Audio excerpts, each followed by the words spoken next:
Hi, this is Hackie Reitman. Welcome to another episode of Exploring Different Brains. And we've got a real treat for you today. We have none other than Susan Kahn, the author of Sue's Strategies. And she's going to tell us all about dyslexia and lots of other stuff. And Sue, how are you? I'm fine. I'm delighted to be here with you. Well, thanks for being here with us. Now, you're up there in Waltham, Massachusetts, right? Yes, and the storm has ended and we have sunshine. Well, we're down here in Fort Lauderdale, Florida, and it's a little bit nippy. Might be 60 degrees or something, you know. Yeah, we're a little less. Okay. Sue, you've had quite a history trying to help people with various disabilities, going back to Texas. Why don't you tell us about your career? Certainly. I became a teacher of, just regular elementary school classrooms, and I taught a year after earning my master's degree from Boston University in education, where I had majored in reading, and then I decided to have a family. But my family turned out to be rather different from most people's families because one son had a severe dyslexia, another son had a very rare physical ailment, which eventually took his life, and a third son had some mental health issues. So I became interested in my own self-interest of helping my children in learning everything I possibly could about how the brain learned and how I was going to solve the problems of my children. And I succeeded best with my dyslexic child, and I've made it a career, and I've actually helped thousands of people. Now I'm trying to spread the knowledge with books for parents and teachers so that others will know how to help a dyslexic child to read within 1 year. Tell us the name of the book. It's Sue's Strategies, Best Reading Spelling Method, ages 6 to 60. I am certified at all levels of instruction, elementary, middle, and senior high school, but I've also worked for Mass Rehab Commission in Boston, so I've had experience with adults. And I believe the oldest person I've taught was 59, and he just celebrated his 60th birthday. Do you happen to have a copy of the book handy that you could hold up on the screen for our viewers? Oh, sure. Mm-hmm. Well, this is my sample copies. The actual ones are a little bit prettier, but that's the book. All right, great. And where do our viewers buy that book if they want to get a hold of it, if it's not in the library? Well, it's available on Amazon, but the simplest way to purchase the book is through my website, which is Sue, S-U-E, Kahn, K-A-H-N, Read, R-E-A-D, now, N-O-W.com. Sue Kahn Read Now. That's a catchy website. I like it. I also have another book I can hold up because once I've taught them to read, they need to learn how to write sentences in order to understand them better. So this is the part 2 of recovering from dyslexia, and it's called How to Create Effective Sentences. Now, does that apply just to reading and writing? How about the processing verbally? Oh, yes, it applies to everything. If a person's dyslexia affects more than just being able to read the words, it affects the way he understands sentences. And usually the person needs some retraining in how to understand sentences the way most people understand them. And then once that knowledge of grammar, which is what I teach in this book, is solidly implanted in the dyslexic person's head, then he begins to understand language as most of us do, and his fluency and comprehension both go up, as well as his writing skills improve dramatically because he's not afraid to write long sentences. He knows that whatever he's written is correct as long as he followed the rules in the book. Now, tell us how your son is doing at this time. Oh, beautifully. He earned an MBA in business administration. He has a great job with an insurance company. He's married, has 2 dyslexic little grandchildren, and things are terrific.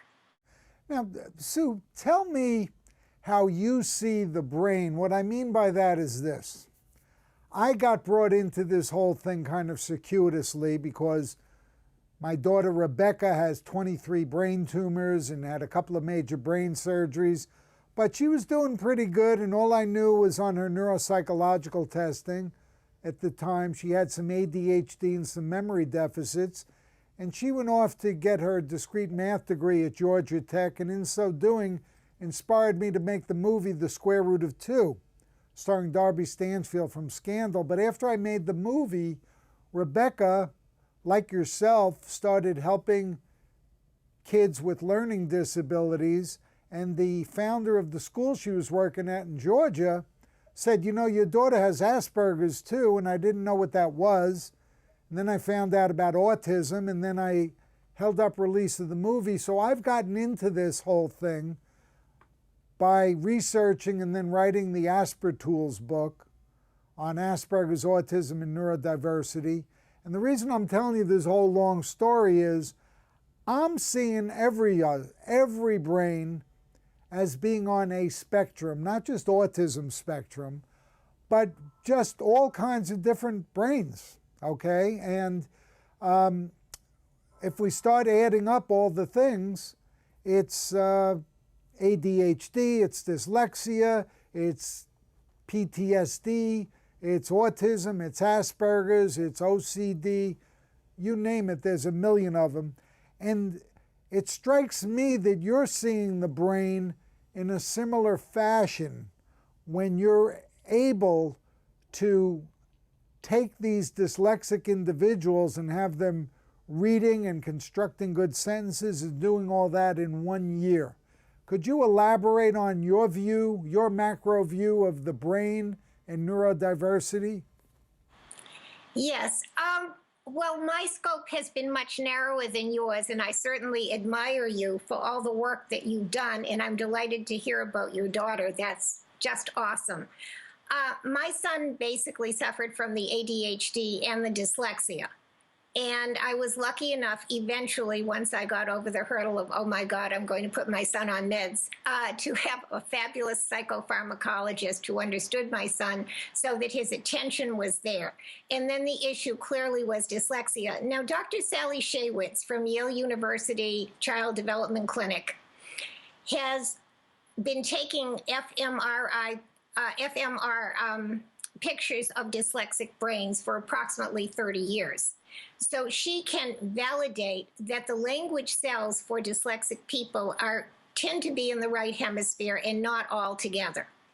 So that it's difficult for a dyslexic person to learn language when the left hemisphere is really geared for language acquisition and the right hemisphere isn't. And then the language cells have to communicate with each other, and there's a distance, so that slows down the speed. But Dr. Orton had published the multisensory Orton-Gillingham method of reading prior to Dr. Sally Shaywitz's brain research. And so she decided to give her patients, or clients, whatever one calls them, a 1 year of reading intervention with synthetic phonics, which is basically what Dr. Orton suggested, and it's the method that I use, although I've updated it with lots of memory tactics that we know about now that Dr. Orton didn't know about then. So the result of the fMR follow-up studies was that the brain cells had migrated from the right hemisphere to the left hemisphere, and suddenly the dyslexic people found that their language problems had become so much better. So what we're trying to do now with intervention, I'm working on advocacy in Massachusetts, is to encourage our legislature to pass a couple of laws that would define dyslexia as a neurobiological disorder that affects language acquisition, to ask them to screen for dyslexia, because Dr. Nadine Gabb at Children's Hospital in Boston has recently come up with a 20-minute screening test for 5-year-olds that detects dyslexia with 92% accuracy. And then we want the schools to give early intervention with some evidence-based methods like Dr. Orton's in mind that are geared especially for dyslexic students, so that the children are all reading on grade level or above before they start third grade, which is reading to learn. And this is all very doable. Now, I cannot really teach everybody to read and write within 1 year. I usually keep students for 2 years, the first year to teach them the reading process and the second year to teach them the writing process. But we know that all of the synthetic phonetic programs succeed in making excellent readers out of the dyslexic children. So it's very important to us to go state by state and just change the laws and give our children an opportunity to learn. So my view of the brain is not as broad as yours.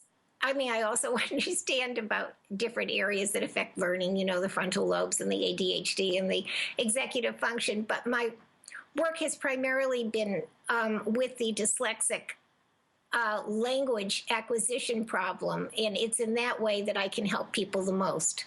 What you're saying is that all of our brains have neuroplasticity in that they can rewire at any age.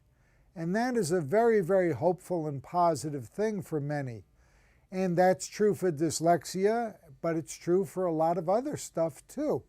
And the question is, how do we get the brain to rewire itself? And that's what a lot of the research about is what causes the brain wiring to be abnormal to begin with. Now, you see a great deal of overlap between ADHD and dyslexia? Well, I've been told that 1/3 of all students who are diagnosed with ADHD will also have dyslexia. I don't know if it works the other way, but I have a comment about the neuroplasticity. The dyslexia research showed that if the synthetic phonetic intervention did not occur for at least 1 year before age 9, then the person would learn to read with accuracy, but probably would never have fluency. And that's what I'm seeing in my private practice. When students come to me at the high school level, whether they're reading at second grade level or fourth grade level, I can, within 1 year, put them on grade level, but I cannot change their fluency because they came to me when their brains were less plastic for this particular movement of language cells from the right side to the left side, the so-called rewiring. So that's why in our legislation, we have begged and pleaded for intervention with, well, a diagnosis for 5 and 6-year-olds and intervention as soon as possible. Well, that screening makes all the sense in the world, and I can't imagine why they wouldn't do it. Well, we have another problem, and that is that synthetic phonics is not normally taught at any university in America. I think maybe we're up to 17 universities now. So that teachers are trained without ever being required to take a course in synthetic phonetics. They don't know how to teach the kids. They're automatically licensed by the state government, and they go into education, and so the failure is repeated year in and year out. Now, Great Britain and Australia have both passed government mandates requiring that all elementary school teachers be trained in synthetic phonics and that be the way children learn to read in those nations. So the United States is not following the research. Dr. G. Reed Lyon from the National Institute of Health said in 2002 that, you know, phonetic and synthetic phonetic instruction, I believe he was referring to the methods that we follow, is the best way to teach all children. But we just can't seem to bring that yet into the public schools. And so we're fighting this out state by state. I've joined a group called Decoding Dyslexia Massachusetts, which seems to be professionals, parents, and grandparents who really want to make life in education better for the future than it's been for our children. And there are these Decoding Dyslexia organizations in every state now of the union. So that's another way we're approaching the problem. Now, you mentioned ADHD and dyslexia as what I'm going to call comorbidities, if you will. Of course. What other comorbidities are you seeing with dyslexia? Okay, I'm seeing quite a few cases of anxiety.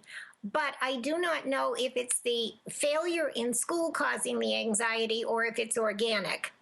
And I'm also seeing some cases of depression. And again, I don't know. But because of the comorbid nature of ADHD, one could easily have the ADHD, the dyslexia, and the anxiety or depression. So, without being able to look into somebody's, mind, I couldn't say what the cause is. But yes, often people have several different difficulties.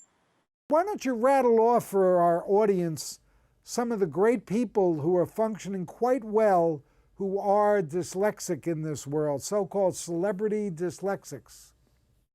Okay, well, Steve Jobs, obviously, is a favorite of mine. Charles Schwab, Oprah Winfrey, Richard Branson, Tom Cruise, Cher. A majority of students at MIT are dyslexic.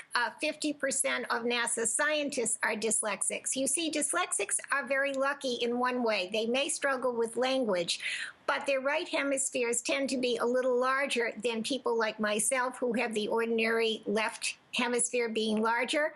And something good happens in that right hemisphere. They have almost a visual spatial language. In other words, Einstein used to think in a visual spatial language I could never understand, but he was so brilliant he could translate his thoughts into words and then share whatever it was going on in his head with the rest of the universe. I find that most of my students have, well, we say are hardwired for math, science, engineering, architecture, the creative arts. There's something different about the way their brain acquires information, and it's very useful for society to have people like this, so we definitely want to teach them to read and achieve their potential. One of the things I like to do is I like people to not feel like the Lone Ranger when they go through something tough. You mentioned earlier that you had lost one of your sons, and I wondered if you'd care to share that as it might benefit our viewers in some way. Well, a loss is like that is always tragic, and of course, I bear the scars even today. My son died of a very rare bleeding disease, and the cure was not developed until 20 years after his death, so there was nothing that could have been done about it. It was a thrombocytopenia, an inability to clot. Which thrombocytopenia specifically was it? It was called a congenital thrombocytopenia. He just couldn't make platelet cells. So at any rate, I became, well, first I thought anybody who had a child was very lucky. And then anybody who had a child who could live and grow up was even luckier. And when my baby was born, I basically said to the baby, I don't care what problems there are, just don't die on me and we will face them together. I had no idea that the journey would be so difficult, but at this point in my life, it's really rewarding because my son is flourishing. I'm sure my grandchildren will do fine because we'll give them the intervention they need. And I've developed a method that basically allows anybody who sticks with it, the way the method is, written, can improve his or her reading ability between 2 and 4 grade levels within one academic year. So children don't need to be behind for very long if they will work hard to catch up with the method. So I have, a great deal of love for all children. I don't quite understand it myself, but I really love all of the children that I deal with. And I have a desire to see them all grow and prosper. When children can't learn to read and can't get jobs, bad things happen. They become substance abusers. They may end up in jail, which costs $34,000 a year. They drive their families crazy. They cause divorces. It's better for everyone if we just provide the right academic programs for dyslexic children because they're so talented that we can benefit from just having them in our society. And they're wonderfully warm, loving people, just the way you and I are.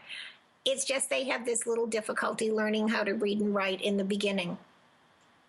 Does that answer your question? Yes, it does. Yes, it does.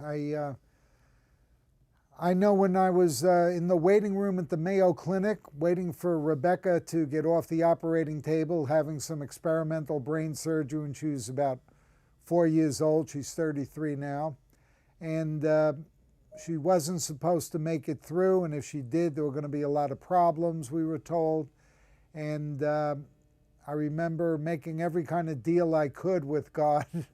And I met so many parents there whose kids did not make it, okay? And I called mine the bad dream I got to wake up from.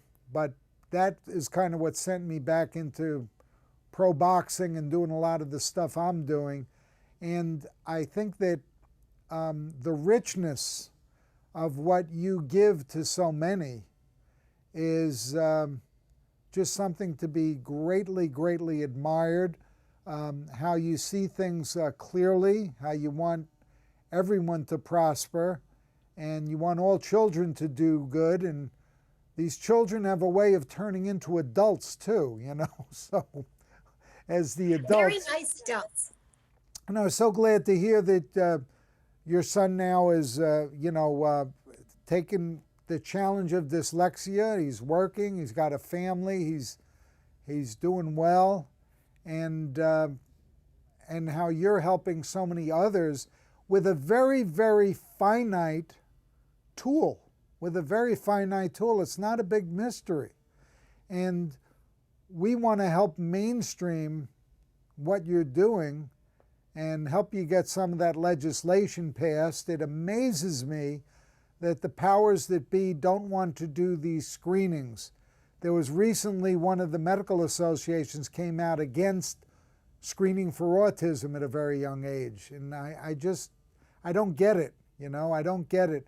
I know at the Boys and Girls Clubs of Broward County, where I was the previous chairman, that we serve about 13,000 kids, and it makes so much more sense to give all these youngsters a chance to advance, to matriculate. We're very proud we have a 90% high school graduation rate, whereas the county in the public schools has a 36% high school graduation rate for African American males, and we take the same demographic and have a 90% with a minuscule budget, compared to that. And I think that the government is going to have to get with the program, you know, to help reach more and more and more people. What does it look like up there politically for you to be able to get this through in Massachusetts? Well, we have 20 days left. Our bills are in the education committees of the House and Senate. And we've done a lot of lobbying, and I've written many articles and scattered them to all the legislators, you know, who would read them. And I've had, you know, my students' parents calling and my friends calling and my relatives calling. I just don't know what will happen. Now, up until this past year, we didn't have a convenient 20-minute screening test. The screening tests were, you know, took longer and cost a lot of money. And I know in Massachusetts, anything that cost a lot of money for special education on top of what they were already spending wasn't going to fly. So we are at a unique point right now where we have an inexpensive 20-minute screening test, and hopefully the schools will say, yes, we want our children to succeed. Do you happen to know offhand if they have this legislation in Florida, where I am? I don't know that yet. 13 states have come up with some type of legislation in the past 3 years, but I don't believe I've heard of it in Florida. Okay, as soon as I get the information from you, we're gonna hop on that bandwagon after we check things out a little bit. And But what about at the federal level? Oh, okay. At the federal level, last week, President Obama signed a new law. I just picked it up off my internet. It's Smith's Dyslexia Research Bill, and it appropriates $2.5 million each year for dyslexia education research and programs. So that's very new. It's called the READ Act, and it's Dyslexia Act HR 3033. Aims to enhance early detection of dyslexia, to bolster dyslexia training for teachers and administrators, and to develop curricula and educational tools for kids with dyslexia. And we also wrote into the federal government for that law, as well as others which have failed. But I think that the time is coming for us to be more inclusive for all of the different kinds of brains, and simply to say there has to be a way to succeed. Absolutely, as opposed to one size fits all. Yeah, I hate that. Yeah, I do too. I'm just going to read off some of the organizations you belong to. And by the way, I'm a graduate of the 6-year medical program at our mutual Boston University. Well, that's a good program. Yeah, yeah. I don't know how I got into it, but, and I also did my residency in orthopedic surgery in Boston as well. Organizations that Susan B. Kahn, Masters in Education, Sue, the creator of Sue's Strategies, CHAD, the Children and Adults with Attention Deficit Hyperactivity Disorder, the IDA, International Dyslexic Association, the International Reading Association, the LDA, Learning Disabilities Association of America, the League of Women Voters in Waltham, and the Waltham Chamber of Commerce. Did I miss any, Sue? I forgot to add my newest one, Decoding Dyslexia Massachusetts. Decoding Dyslexia Massachusetts. Massachusetts, yes. That's the group that I've been working with for the new legislation. You know what I'm wondering, Sue? I imagine it would meet a lot of resistance, but it comes to mind that perhaps a nano degree, just a specific little degree in the type of dyslexia training you're talking about, might really be helpful, you know, as opposed to having to have the whole educational perspective, is to just be able to focus in on that one thing, you know, that one thing where maybe even someone with special needs could become that teacher and tutor. Well, I would like that, but I'm also more of a generalist. In other words, the tools that I've developed, the best reading spelling method and the how to create effective sentences, they teach what middle school kids are supposed to know about grammar and writing, but in a much faster way, because I'm using this program I've developed called RIPS, and it says R for remembering is the key to learning. So the thing is that children have trouble remembering, particularly dyslexic children. The I is information, the tools that you need for learning. And then we have PPS, which is patterns, pictures, and stories, because those form pathways to memory. Now, what happens to the students who aren't reading and when they're dyslexic is they can't remember the words. But by providing them with the sound symbol connections, like S is going to say S or Z, and telling them when it's going to say S and Z. And then by teaching them how to divide words into syllables so that they never have to read very many letters at a time, blending the words into syllables and reading them one piece at a time, they get to be terrific readers. Now, it doesn't hurt any student to know that, because many students who acquire the reading skill very easily struggle with spelling. But if they knew this other way of figuring out words a syllable at a time, they would have much less trouble with spelling. Likewise, the grammar is very abstract, but I teach grammar through a deck of cards as the memory tactic. I use red for hearts who love only the green clovers, with 3 humps: subjects, objects, and predicate nominatives. And we have the black spade, who's all motion and action, but he is unorganized, so he needs the purple diamond to tell him where, when, why, and how to go. Now, most kids, whether they have a disability or not, can pick up the instructions so much more easily by using these methods. So the question is, why aren't my methods being used on all kids to accelerate learning? They shouldn't just be given to special kids. Understood. Special kids may need them, but everyone would, basically progress faster. Sue, if you had to reduce things to like a 1 minute or less soundbite for somebody who is dyslexic or has a child who's dyslexic or a spouse who's dyslexic, what would that soundbite consist of? Use RIP's method, and you will learn to read, write, and study whatever interests you and achieve your potential. Where would they find that?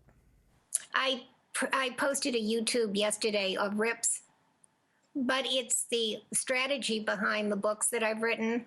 Sue, before we wrap up, and first of all, I want to thank you. This has been a wonderful, wonderful episode of Exploring Different Brains. And certainly, we've learned a lot about dyslexia. Please tell our audience again how they get in touch with you, what your website is, the names of your books, and what they should remember about how to get in touch with you. Thank you. My name is Susan Kahn, and my website is Sue, S-U-E, Kahn, K-A-H-N, Read, R-E-A-D, now, N-O-W.com. And I also have a weekly free blog that is part of the website, and I'm on Facebook and Twitter. My email is susanbkahn@gmail.com. And I would love to help anybody who has a question for me, because that's my mission in life, to help others, particularly in the area I know best, which is dyslexia. The names of my books are Sue's Strategies, that's the name of my company, Best Reading Spelling Method, ages 6 to 60. And that book will teach a person to decode and encode, which means pull apart words and read them and build them back together again and spell them. Now, if the dyslexic person needs someone to instruct him in the book because he wouldn't read well enough to read the book, but the book is loaded with pictures and memory tactics so that it's easier to follow than most books, and it's in full color. Now, if a person is having trouble with writing skills, I've published in April of last year, Sue's Strategies, How to Create Effective Sentences, ages 10 and up. And that, again, is a colorful book with lots of memory tactics explaining the process of sentences and how to expand sentences. And the results of that program enhance reading comprehension, reading fluency, and written expression. I also have sold a pack of flashcards, which are a review for the grammar program, and that's just 28 grammar flashcards. And I have 2 products available on Teachers Pay Teachers. I have my 96 flashcards, which are multisensory, colorful, and the rules are written right onto the flashcards, so more information is obtained by using my flashcards than any others available. And I also published on Teachers Pay Teachers a spelling booklet, which teaches the major spelling rules: consonant Y, silent E, doubling CK, TCH, DGE. And the Teachers Pay Teachers.com is an opportunity to buy materials inexpensively because the person downloads them to his home computer and prints them out. I think that's it so far. I'm working on a new book. You don't sound busy enough to me, Sue. I think you ought to be more productive. You know, I don't know. Well, what about you? Look at all of the activities you're involved in. Wow. Very impressive. Sue, I wanted to ask you about what it's like to be a mom and doing all the things you did at the same time. Talk about that. Talk about you personally with your children, your family, and your profession. Well, it was just a very difficult time because I was working full time as a special education teacher in an environment where special education kids were not valued and where people would say, oh, there she is again, and she's got, that problem kid. So it was very difficult. I started teaching when so little was known about dyslexia that one teacher said to me, oh, all you need to do is give them a good kick in the pants and then they'd be fine. And, finally we got through cytoarchitecture from, Beth Israel Hospital. And then finally we got to something real like the fMRIs with Dr. Sally Shaywitz. And then people understood that dyslexia really was a different type of brain. But it's been very difficult because it's not just that I would teach in a school. I would teach in a school that just didn't understand, and that was all over Massachusetts. When I came home, of course, I had to reteach my son everything that he didn't learn at school that day because he wasn't able to access the regular program. So that was difficult. My adorable sick son had died, but I was left with a psychotic child. Of course, I had no idea what psychosis was at that time. So I was working very hard to keep him emotionally stable. He went on to Swarthmore. He was a brilliant kid, but then he broke down and unfortunately, because of his atypical psychosis, has never recovered. The bad news for me was that my husband developed depression about the time we had completed our family of 3. And so he was unable to help me. So it was kind of my battling sick children, a sick husband, working for a living. I was never getting enough sleep, and it was just a very difficult time of life. So I'm happy to have come through that intact. And I feel fortunate that, I'm still healthy and that I know enough to make other people's lives better than mine was. Mine was very tough for those years. Wow. Totally inspirational. And people think that boxing is tough. That's tough. Oh, everything is tough. It just depends. I mean, I didn't pick this life for myself. It just sort of came upon me. Well, the rest of us are benefiting from your trials and tribulations because you're helping so many people, and that's to be admired greatly.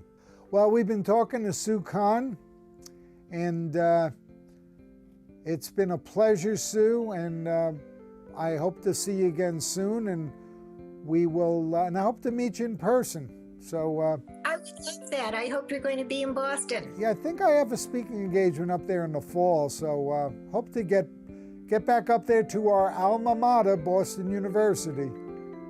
Good. Thank you so much for this lovely interview, and I'm looking forward to meeting you in person. Likewise. We've been speaking with Sue Kahn at SueKahnReadNow.com. For more information, visit us at differentbrains.com.